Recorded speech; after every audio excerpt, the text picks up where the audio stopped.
What if you could level up your content creation by having this? This drone can fit in your pocket. You don't believe me? Check this out.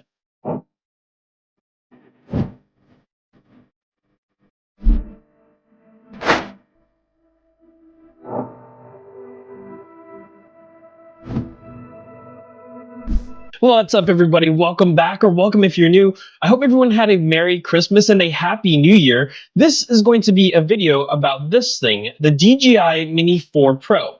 And so this is DJI's fourth iteration of mini drones. There are many different types of DJI series drones out there, like the Mavic, the Inspire, and the Avata, the DJI Neo. And then if you actually remember, DJI first started off making drones with the DJI Phantom, which if you're not familiar with what that looks like, I'll put a picture of it right here.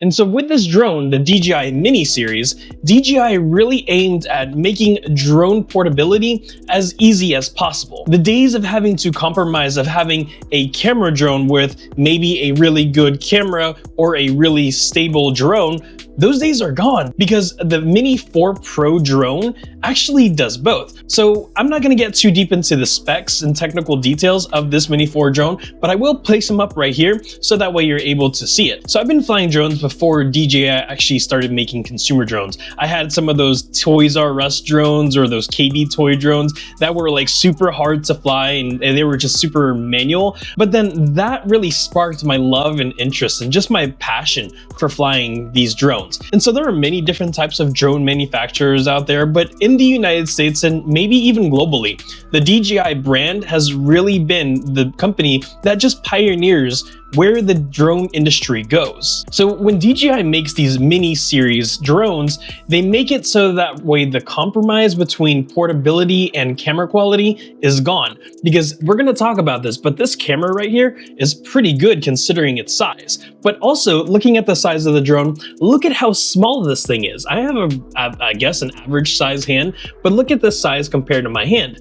And so this drone has 4 little arms on it, and these 4 arms each have propellers. And so the arms will fold in, I'll demonstrate that here for you in a moment, and also these propellers are replaceable. So these are the OEM or the stock propellers. There are some third-party propellers out there that you could buy, but ultimately these propellers are really going to be how the drone flies. So before we actually fold up this drone, I do want to talk about just how it looks. So here we have a 3-axis gimbal camera, and then also you have some omnidirectional avoidance sensors. That's one of the things that the Mini 4 Pro is really touting, is the fact that it has 360 omnidirectional obstacle avoidance, which I would say does a pretty good job. It's not 100% foolproof. You can see that there is going to be a kind of an LED light there. This is going to be what they call is an auxiliary light. And then at the bottom here, we have some more sensors, which again helps with that omnidirectional obstacle avoidance. And so at the back here,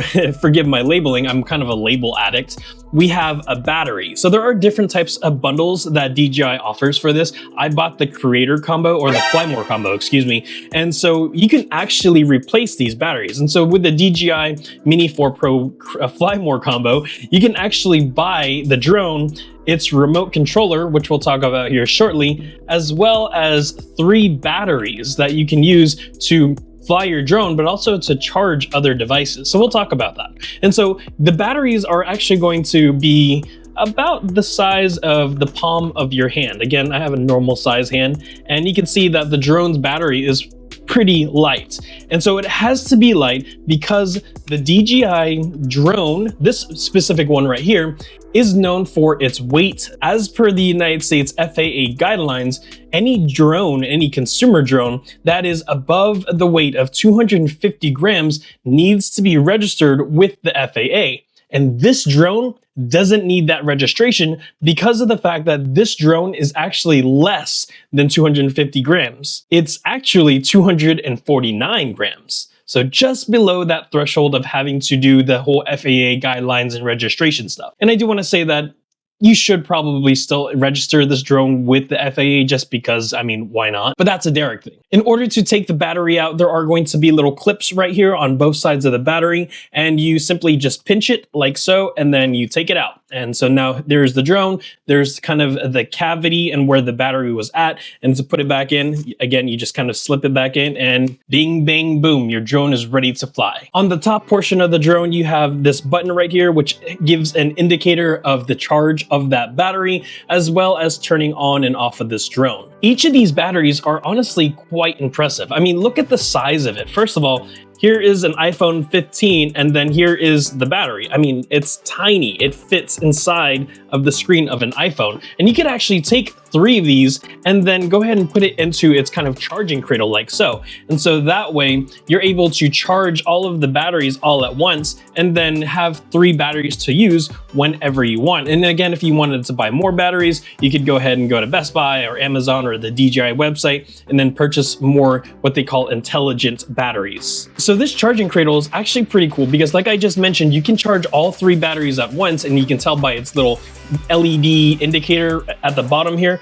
But then you also have the ability for in and out charging. So if you're going to charge the batteries, then you have an in port. But if you're going to use the batteries to charge something else, you have an out port. So a USB-C is going to be the in port to charge the drone batteries, and then the USB-A, or the fat USB, is going to be how you charge other devices. So obviously that's going to be subjective to how much you can charge depending on how many batteries you have in the charging cradle, but that's just kind of a nice option because if you're a content creator, or maybe you're on vacation, you need to charge up your camera because you're not using your drone at the moment, you could go ahead and charge up your camera, your phone, whatever it is, so that way you can have an additional portable battery. So now let's talk about the remote controller. So now, without getting into the technical specs of the frequency it uses for this particular remote controller, as well as the drone, let's just go ahead and talk about the screen here. I mean, this is a pretty cool screen. I would say it's just smaller than an iPhone 15, which, by the way, you're only going to get this type of remote controller if you buy it individually and or if you buy the Fly More combo. And so I'm not entirely sure how big the screen is, but again, here's the iPhone 15 Pro Max, and you can see here that the size is a little bit smaller than the iPhone 15 Pro Max.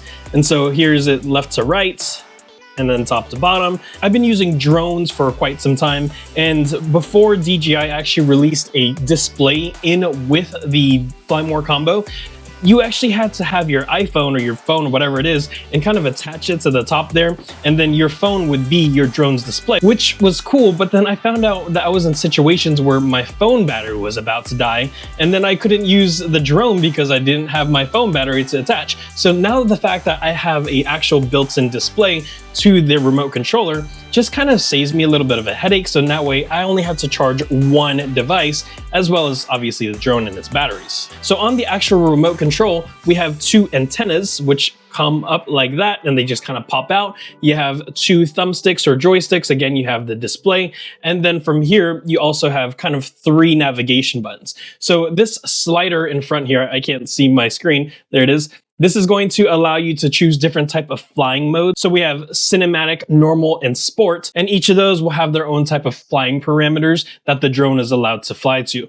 So you could hit the return to home button, and then the drone is automatically going to find a way to come back to where you launched it from, which is a great thing. But if you're, like, let's say doing a return to home and you're in the middle of a lake or the ocean, you kind of want to make sure you use that sparingly. And then we have a power button on the controller on the right hand side of the controller. This is going to serve a dual purpose because of the fact that it, 1, turns the controller on, but 2, also does a battery indicator. So those 3 or 4 green LEDs up there are showing that the batteries charge on the remote controller specifically. This LED button for those green dots do not show the battery life or the charge left on the drone's batteries. Those lights that you see on the controller are specifically for the controller's charge. So because I'm not flying the drone in my studio here, I'm gonna go ahead and kind of just hide the antenna. Super easy to do. It just kind of pops right back in. We have this orange button, which is going to be the button for, you guessed it, recording videos.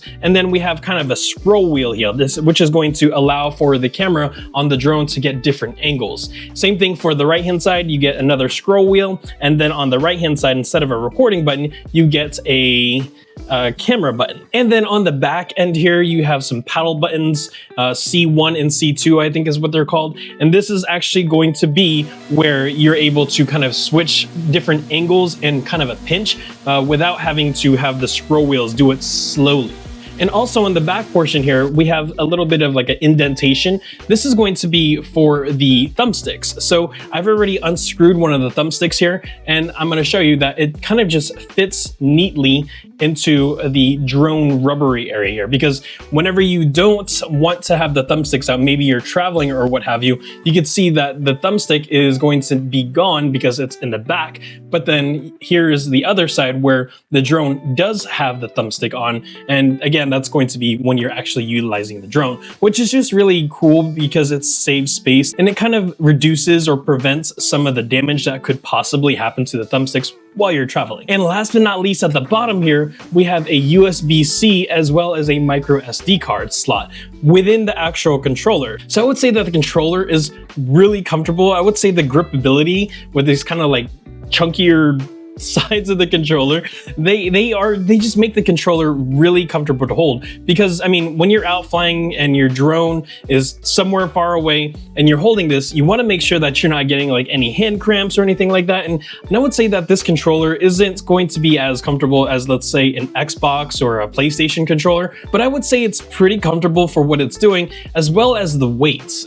I mean, this is actually heavier than the drone itself. So make sure that if you are going to be using this, maybe you have a lanyard. You can see here that I did put some lanyard hooks here from Amazon. And so that way I could just kind of hang the controller whenever I'm not actually doing any piloting, because I want to give my hands a break. So all of the things that I've showed you so far are actually not going to be all of the accessories you could use for the DJI Mini 4 Pro.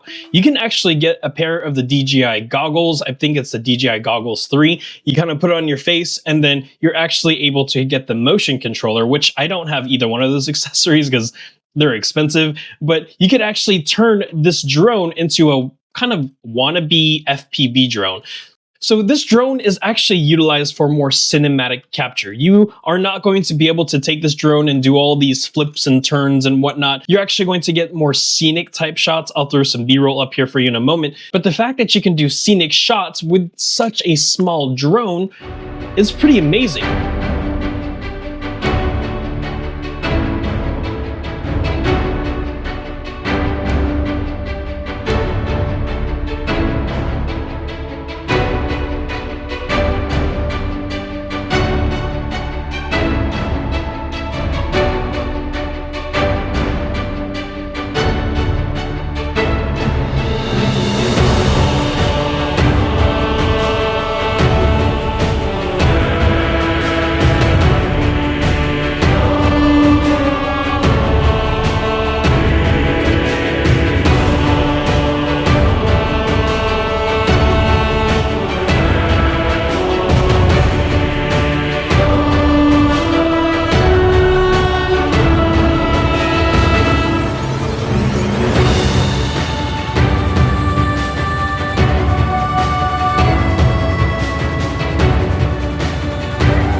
So like I promised earlier, I'm gonna go ahead and kind of fold this in. You can see it's just literally folding in the drone.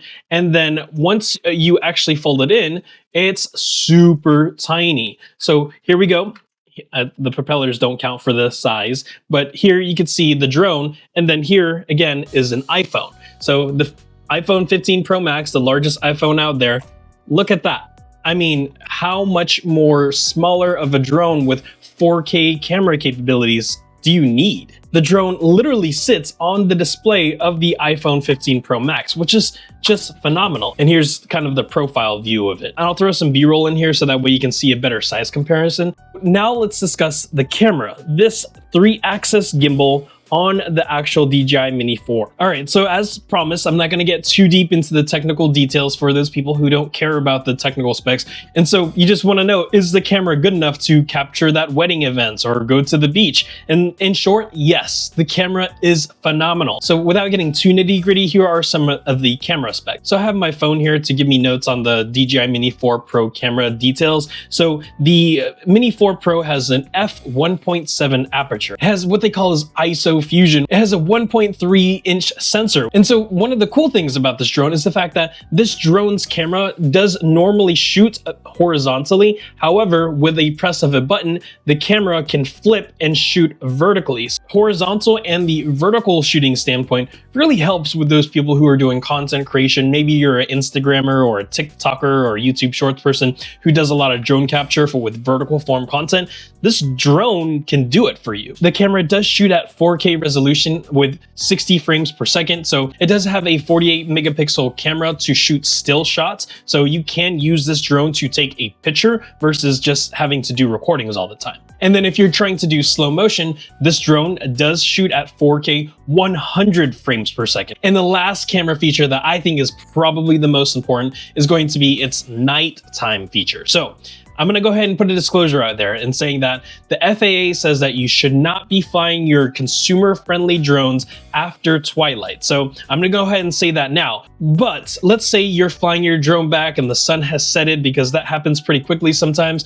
The night mode on this camera for this drone is pretty good. I, again, don't ever recommend that you fly your drone at night. You just don't want to put yourself or anyone else in danger. But again, if you are in a situation where it's dark out and then you're trying to find your way home, the night mode is pretty decent. And to add on to that, the drone itself actually has some LED lights in the rear arms, so that way you're able to kind of spot your drone, as well as don't forget you have an auxiliary light at the bottom. So this is going to be one of 2 videos that I'm going to make for the Mini 4 Pro. Obviously, this video is really focusing on the hardware of the drone. The next video is going to be focusing more on the software and the smart features of the drone. And the reason why I'm making this a 2-part video is because in 2025, this 1-year-old drone is probably the best drone that your money can buy right now. And this is just going to be based off of a jack of all trades type of drone. It's fast, it has a great camera, it's stable, it has the GPS, it has the software,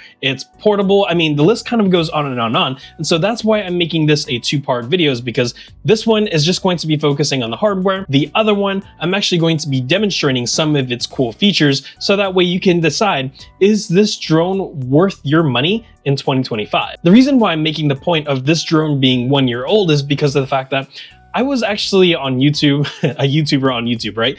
And I realized that a lot of people are trying to sit here and figure out, do I wait for a new drone, a new phone, a new camera, or do I get the previous generation? And that's what I'm trying to say here, is the fact that this drone, even though it's 1 year old, still 100% prevalent in the drone consumer space. So now, if you decide that you get this drone for yourself or your boyfriend or girlfriend or your child or whatever, you do have to understand that even though you don't have to register this drone with FAA because of the fact that it's under 250 grams, that doesn't make you exempt from the FAA rules and guidelines. Meaning you are still obliged to follow the FAA guidelines even though this drone is less than 250 grams. 5 FAA rules I suggest that every drone owner should always follow is going to be making sure that you do not fly your drone above 400 feet because of the fact that that's the FAA's guidelines. The second one is going to be do not fly over people. You can fly kind of adjacent to them, you can fly around them, but do not fly this drone over people. It's just kind of weird and creepy. So the third FAA rule that you should never break is going to be not flying in restricted airspace. This is going to include places like military bases, airports, heliports, anywhere where you could cause harm to the other pilots, the other kind of machines in the area, or any type of area that is going to potentially cause any operation security issues. And so if you're not familiar with airspace restrictions, there are going to be some links to some websites and apps that I'm gonna put in the description box below, so that way you can see where you can and cannot fly your drone. Fourth FAA rule that I recommend that you not do, and this is actually going to be kind of like self-preservation, but for your drone, is going to be making sure that you fly your drone with line of sight, meaning that you're not flying it 12 miles away and you can't even see it. You want to make sure that when you are piloting your drone, that it is within your line of sight, so that way you can see, are there any obstacles? Are there any type of power lines, trees, whatever it may be that your drone needs to avoid, so that way you can land it or get out of that other pilot's way. And while there are a plethora of other drone FAA rules that you should abide by, the fifth and final one that I'm going to be talking about is going to be wildfires. These propellers on the drone, even though they're tiny, they can add fuel to a fire, and you don't want that. There was actually a news article that I read where someone's consumer drone was actually out and about in the Los Angeles area, and the drone actually hit one of the water planes. And that's just not a good place to do it, because not only are you potentially stopping the aid of the fire rescue and the firefighting, but you're also potentially adding to the fuel for the fire by these four little propellers. And honestly, you might be thinking to yourself, Derek, these four propellers are tiny. How are they going to aid to the fuel of a fire? Well, once you turn this thing on, stand underneath it. You'll figure it out. Now, is this drone worth it in 2025? 100%, 101% actually, because of the fact that I've had many drones in my life, and this is just my favorite. And the reason for that is just because its capability, but also its portability. You know, they always say that the best camera is the camera that you have on you. And sure, we all have this thing, right? The smartphone camera. But what if you could level up your content creation by having this? All right, everybody, I hope that you liked this video. Again, this is part one of 2 videos I'm going to be making about this DJI drone. So if you like this video, hit like and subscribe down below, and then stay tuned to watch my other videos, because of the fact that I do a lot of just tech videos and just lifestyle videos on a weekly basis. So your likes and subscribes, your sharing, your comments, and all that stuff that you do with this channel for me really helps me out with the YouTube algorithm, because your like and subscription to this channel really tells the YouTube algorithm that says that Derek is the best. I'll see you in the next one.